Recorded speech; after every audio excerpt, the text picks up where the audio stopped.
ধৰা পৰিবলৈ বাকী আছে চৰকাৰক আমি আহ্বান জনাইছোঁ যে দুইজন অপৰাধীক অতি শীঘ্ৰে ধৰক আৰু ধৰি লৈ 3 মাহৰ ভিতৰত ফাৰ্ষ্ট টেক কোৰ্ট কৰি তেওঁলোকক এই দুইজন অপৰাধীকে ফাঁচি দিয়াৰ ব্যৱস্থা গ্ৰহণ কৰক ফাঁচি ধৰ্ষণৰ একমাত্ৰ হেৰি হ'ব লাগে শাস্তি হ'ব লাগে ফাঁচি আৰু ফাঁচি মানে এই কাৰণে চাব দেই ধৰ্ষণ কৰিছে এটেম্প টু মাৰ্ডাৰ হত্যাই হয়তো হৈ গ'লেহেঁতেন সেইদিনাই গতিকে 3 নম্বৰ বস্তুটো হ'ল যে সেই ঘটনাটোৱে দুটা জনগোষ্ঠী দুটা ধৰ্মৰ মাজত এটা অশান্তিৰ সৃষ্টি কৰি দিছে গোটেই অসমত তাৰ সংঘৰ্ষ বিয়পিবলৈ আগবাঢ়ি গৈছে এটা ভয়ানক ঘটনা আৰু সেইকাৰণে এই গোটেই ঘটনাটোক মই ভাবোঁ যে অকল মানে ফাঁচিৰ ঘটনাৰ কি কয় অকল ধৰ্ষণৰ ঘটনাৰ লগত জড়িত কৰিলে নহ'ব ধৰ্ষণ হত্যাৰ প্ৰচেষ্টা আৰু লগত গোটেই জাতি আৰু জাতিৰ মাজত সংঘৰ্ষ লগাই দিব পৰা পৰিস্থিতি এই তিনিটাক লগাই দিলেই ই ফাঁচি হৈ যাব আৰু এই দুইটা অপৰাধীকে ফাঁচি দিয়াৰ ব্যৱস্থা কৰিব লাগে আৰু যেতিয়া ফাঁচি দি দিব তেতিয়াহ'লে কেতিয়াও ভৱিষ্যতে আৰু 2 মাহ বা 3 মাহৰ ভিতৰত ফাঁচি দি দিলে ভৱিষ্যতে আৰু কোনেও ধৰ্ষণৰ নিচিনা কাম কৰিবলৈ আগবাঢ়ি নাই এতিয়া যিটো পুখুৰীত পৰি মৃত্যুবৰণ কৰা বা হত্যা কৰা হৈছে সেই কাৰবাৰটো মানে যদিও হৈছে সেইটোৱে কিন্তু একদম মানুহৰ মাজত যিটো ভয় সেই ভয়টো সোমোৱাই দিব পৰা নাই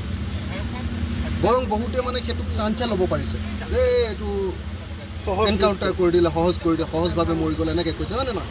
যদি সকলোৰে দেখিলেহেঁতেন যে এই ল'ৰাকেইটাই এই কামটো কৰাটো হয় তাৰ কাৰণে কোৰ্টত এটা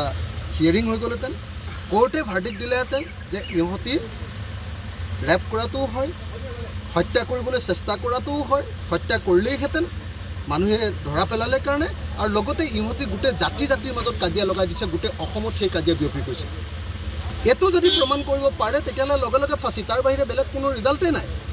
মই ভাবোঁ যে ইয়াৰ পৰৱৰ্তী যি দুজন অপৰাধী ধৰিবলৈ আছে এই দুইজনকে ফাঁচি দিয়াৰ ব্যৱস্থা কৰিব লাগে মই ভাবোঁ যে তাৰ পৰা একেবাৰে ইফাল সিফাল কৰিব নালাগে ফাঁচি আমাক লাগে ফাঁচি ধৰ্ষণকাৰীৰ একমাত্ৰ শাস্তি হ'ব লাগে ফাঁচি মই আন এটা কথা ক'ব খুজিছোঁ আমাৰ এই অঞ্চলৰ এটা ডাঙৰ সমস্যাটো হ'ল ড্ৰাগছ এতিয়া চবে কৈছে মানে ইয়াতে মানে এতিয়া ইয়াৰ গাঁৱৰ মানুহে ক'লে যে 150 টকা চুলাই মদ খাই আহি 150 টকা চুলাই মদ খাই আহি এই কাম কৰিছে গতিকে সেই চুলাই মদৰ ভাটিবিলাক এতিয়া ভাঙি দিব নাই তোলাই সেইবিলাক অবৈধ ভাটিবিলাক বন্ধ কৰিব নে নকৰিব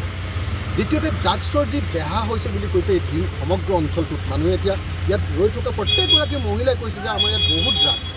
এইটো বন্ধ হ'ব লাগে এই ড্ৰাগছ আৰু চুলাই মদৰ এই ভাটিকেইটা যদি নাভাঙে